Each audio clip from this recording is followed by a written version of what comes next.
Assalamu alaikum students. I hope you're all doing well. Uh, Now we are approaching towards the end of our lecture series for governance and public policy.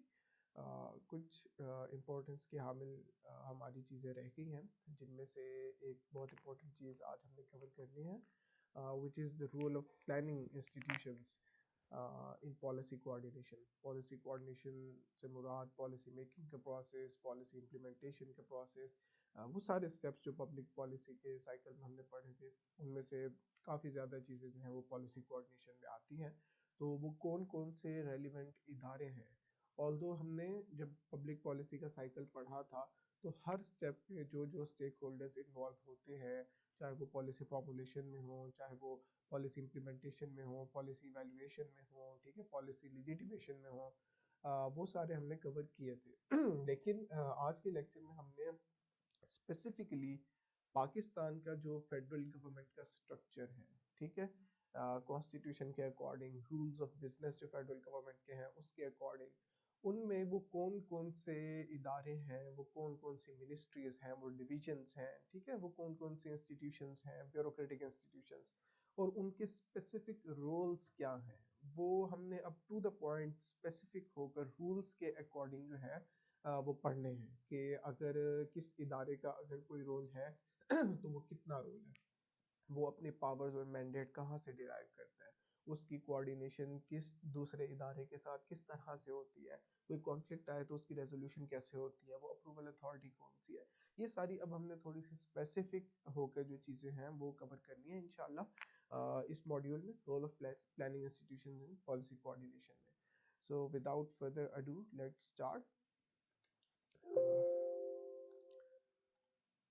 Yes, so ये वो institutional framework है federal government of Pakistan का जिनमें वो तमाम इदारे, planning institutions के जब हम बात करते हैं तो वो इंस्टीट्यूशंस कौन कौन से हैं वो मैंने यहाँ पे लिख दिया, और उनकी डिटेल्ड मैंडेट को समझने के हवाले से, उनकी पावर्स को समझने के हवाले से जो रेलिवेंट सोर्सेज हैं वो भी मैंने बहुत डिटेल में मेंशन कर दिए।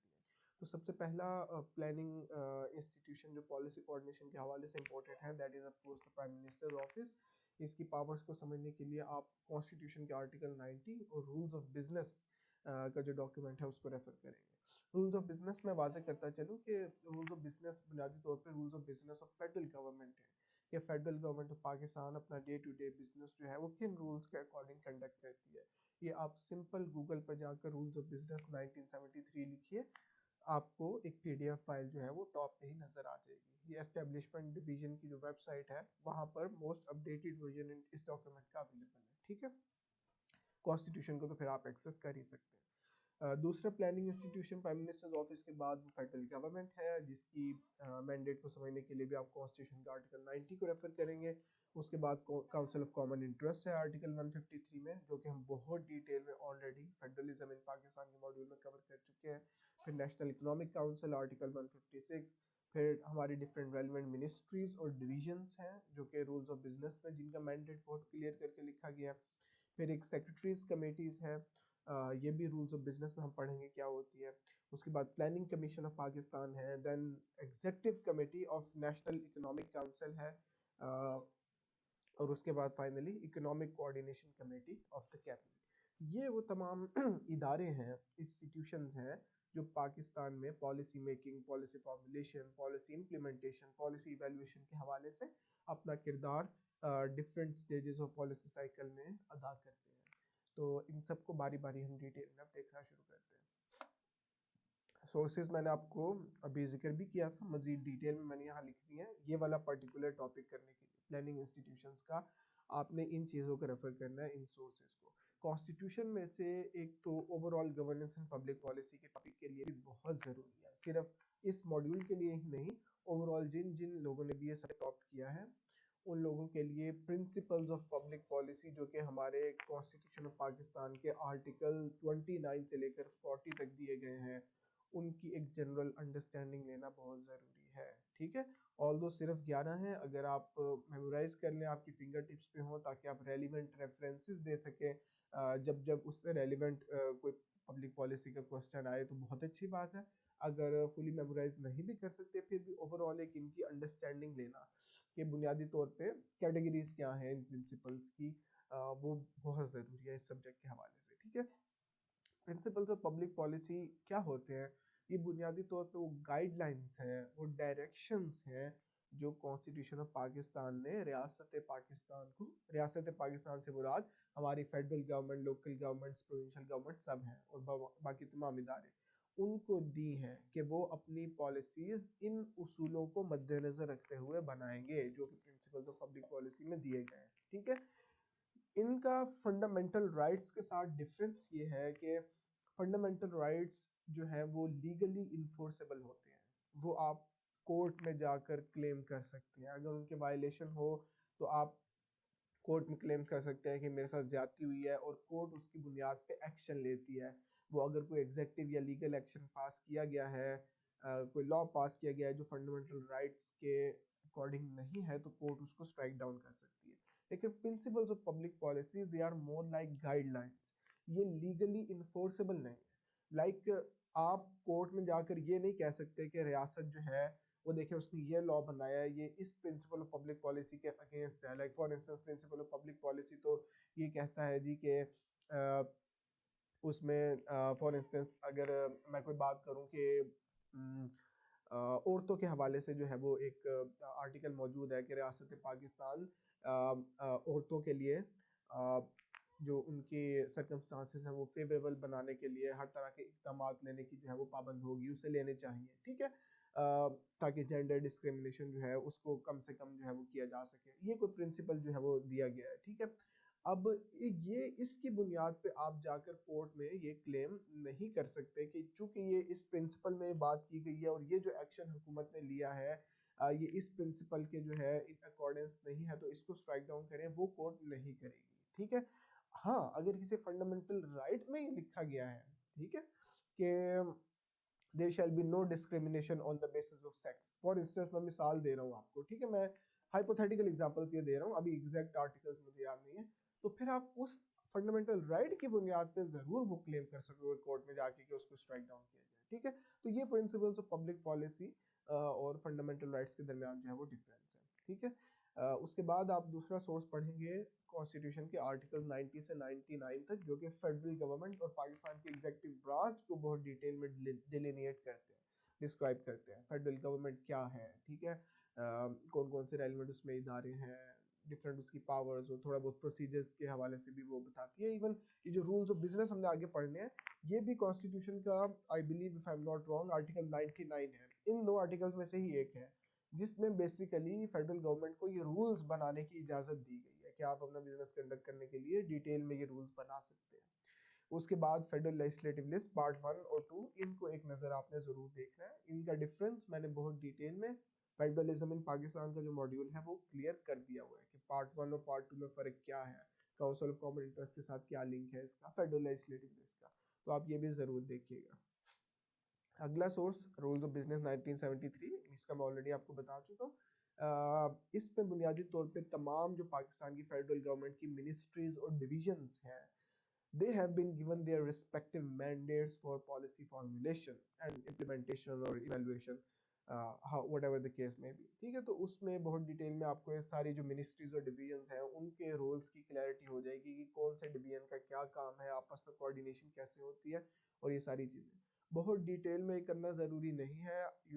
अभी आप लोग सिविल सर्विस नहीं बने, इंशाल्लाह जब बनेंगे तब आपको बहुत डिटेल में फिंगर टिप्स पे हिफ्ज होने चाहिए ये रूल्स ऑफ बिजनेस, हमें करवाए जा रहे हैं ट्रेनिंग में, लेकिन अभी के लिए आपको एक जनरल अंडरस्टैंडिंग लेना और इन सारे प्लानिंग इंस्टीट्यूशंस का एटलीस्ट रोल समझना ये बहुत ज़रूरी है रूल्स ऑफ बिजनेस के अकॉर्डिंग।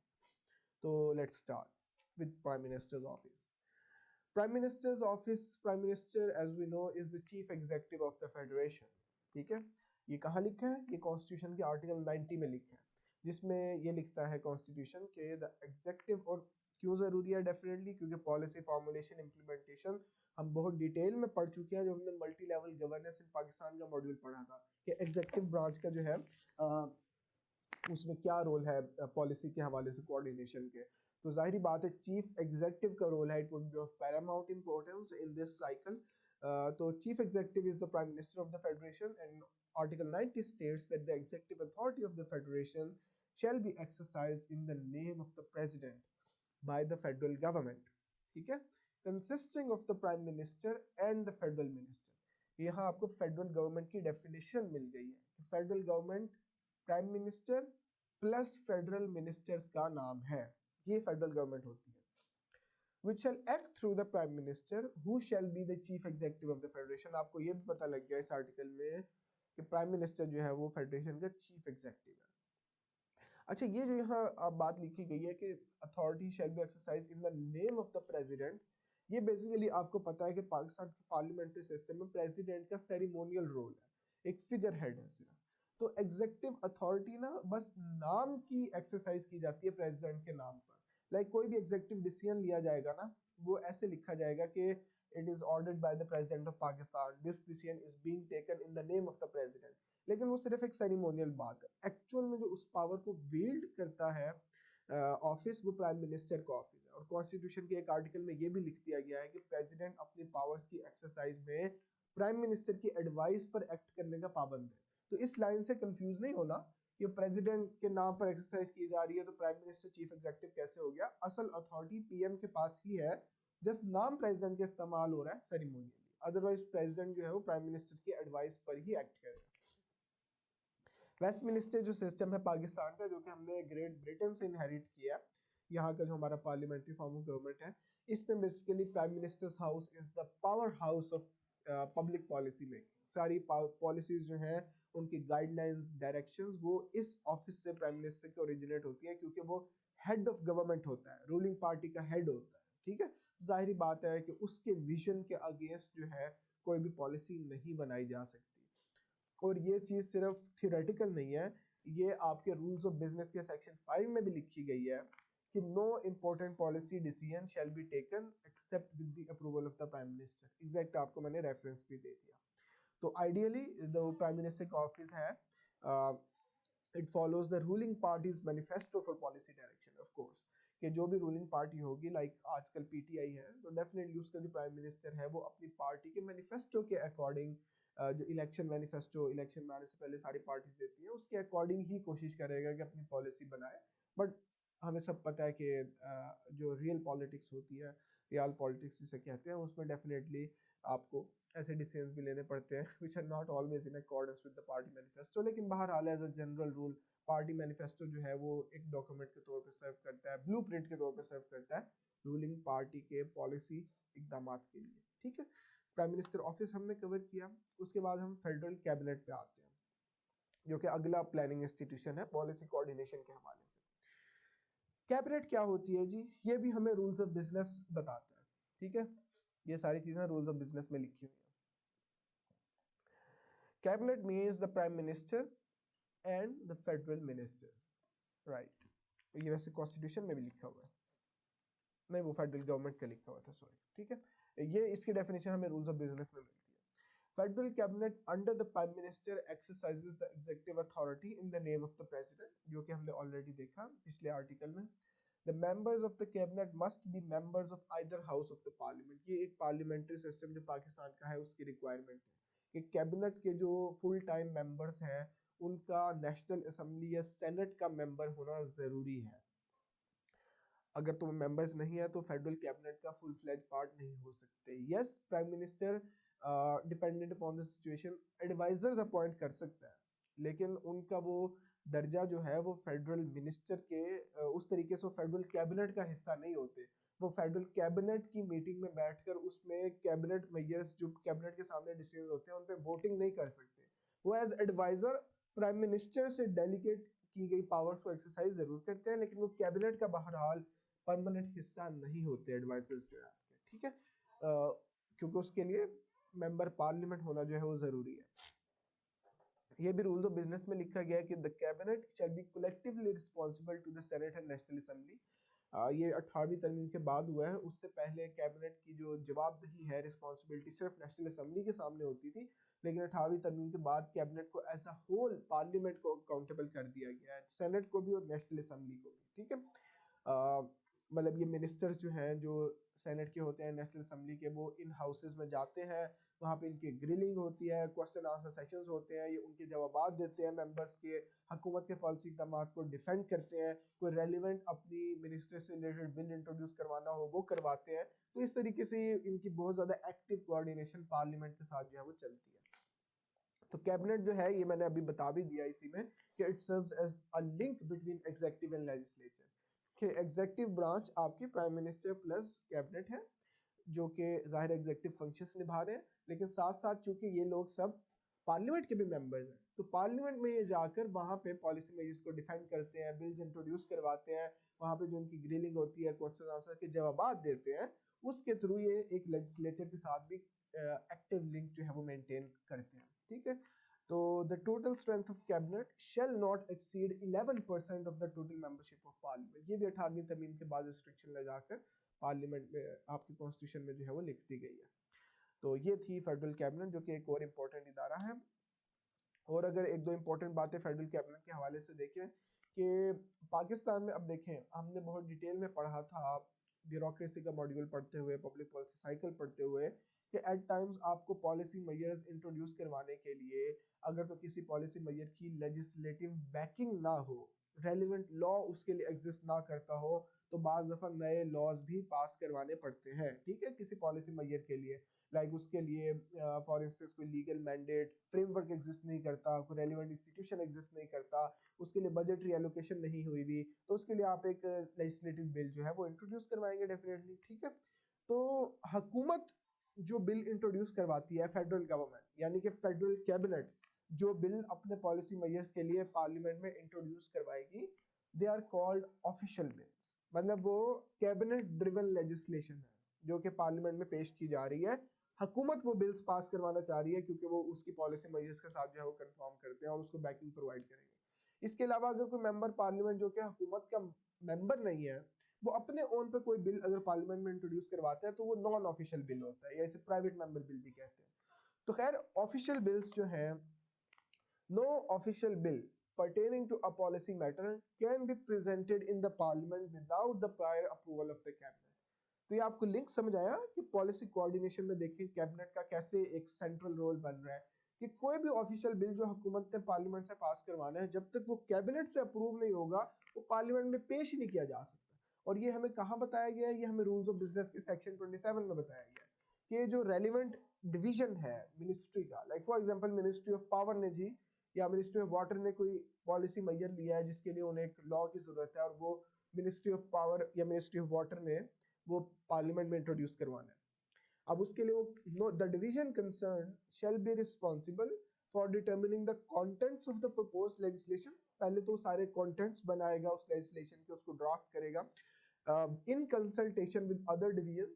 अगर तो पैसों की जरूरत पड़ रही है तो फाइनेंस डिवीजन से कंसल्ट करेगा। ठीक है, फिर जाहिर है उसकी लीगल लैंग्वेज को फॉर्मुलेट करने के लिए वो लॉ एंड जस्टिस डिवीजन से कंसल्ट करेगा। ठीक है, फिर करने के बाद and for obtaining the approval of the cabinet under rule 16(1)(a) to the issues involved before asking the law and justice division to draft the bill। बल्कि cabinet का अप्रूवल उससे पहले जरूरी है कि वो सारे डिवीजन से कंसल्ट कर लेगा जो कि उसकी लेजिस्लेशन के साथ जो है वो रिलेट करते हैं।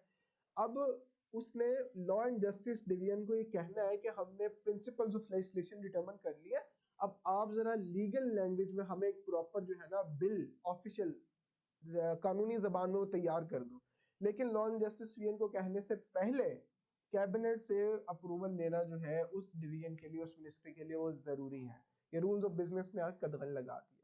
तो फेडरल कैबिनेट का इस हवाले से बहुत एक पिवटल रोल है गवर्नमेंट ड्रिवन लेजिस्लेशन को अप्रूव करने के हवाले से। ठीक है, सिमिलरली कुछ और अगर फेडरल कैबिनेट के और प्राइम मिनिस्टर ऑफिस के हम जरा पॉलिसी कोऑर्डिनेशन में रोल देखें तो सेक्शन 5 जो कि ट्रांजैक्शन ऑफ बिजनेस के नाम से रूल्स ऑफ बिजनेस में है, वो हमें कोई बहुत डिटेल्ड इसमें रोशनी डालने में हेल्प मदद करता है। वो ये कहता है कि no important policy decision shall be taken except with the approval of prime minister. We have seen this already. It shall be the duty of a minister to assist the prime minister in the formulation of policy। ठीक है, हर minister की जिम्मेदारी है कि prime minister ने उसे power delegate की है, जो मिनिस्टर असाइन की है, वो अपने प्राइम मिनिस्टर को असिस्ट करेगा उस डिवीजन के हवाले से रेलिवेंट पॉलिसी बनाने में। The minister shall keep the prime minister informed of any important case disposed of by him without reference to prime minister. कि अगर मिनिस्टर ने कोई अपने ओन पर डिसीजन ले लिया है डेलीगेट की गई अथॉरिटी में से जिसके बारे में उसने प्राइम मिनिस्टर से अप्रूवल नहीं लिया, तो वो इन्फॉर्म जरूर रखेगा प्राइम मिनिस्टर को कि मैंने ये डिसीजन लिया है और ये मैं आपको बता रहा हूँ, ताकि प्राइम मिनिस्टर की कोई तहफुजात हो तो उस पर एक्शन ले सके. No decisions of policy taken by prime minister shall be varied, reversed or infringed without consulting him. कि अगर प्राइम मिनिस्टर ने कोई एक डायरेक्शन जारी की थी और एक डिसीजन ले लिया था, उसने एक डायरेक्शन क्लियर जारी कर दी थी, अब उसके इस हुक्म को वेरी, रिवर्स या इंफ्रिंज नहीं किया जा सकता उसको पहले से बताए बगैर. ठीक है. जिस केस में प्राइम मिनिस्टर की कोई क्लियर डायरेक्शन नहीं है, उस केस में मिनिस्टर अपने ओन पे डिसीजन ले सकता है और वो लेने के बाद प्राइम मिनिस्टर को इन्फॉर्म करेगा कि ये मैंने लिया है, अगर तो वो कोई इंपॉर्टेंट पॉलिसी डिसीजन नहीं है, डे टू डे मैटर है. लेकिन अगर कोई डे टू डे मैटर में भी कुछ छोटे से छोटे मामले में भी प्राइम मिनिस्टर ने क्लियर डायरेक्शन जारी कर दी हुई है, तो उसको रिवर्स या वेरी नहीं कर सकता मिनिस्टर अपने ओन पे, प्राइम मिनिस्टर को पहले से बताए बगैर और उसकी इजाजत लिए बगैर. ठीक है. तो subject to rule, sub rule number 1, the minister shall be responsible for the policy concerning his division. कि important policy decisions prime minister के अप्रूवल से ही होंगे, लेकिन अगर कोई इंपॉर्टेंट नहीं है, कोई दरमियान नहीं है, टर्शरी लेवल का पॉलिसी डिसीजन है, तो वो मिनिस्टर जो है वो अपने कंसर्न डिवीजन के हवाले से वो पॉलिसी मेजर्स जो है वो अप्रूव कर सकते हैं. तो ये आपको बहुत डिटेल में मैंने prime minister office of federal cabinet का रोल समझाया. बाकी पॉलिसी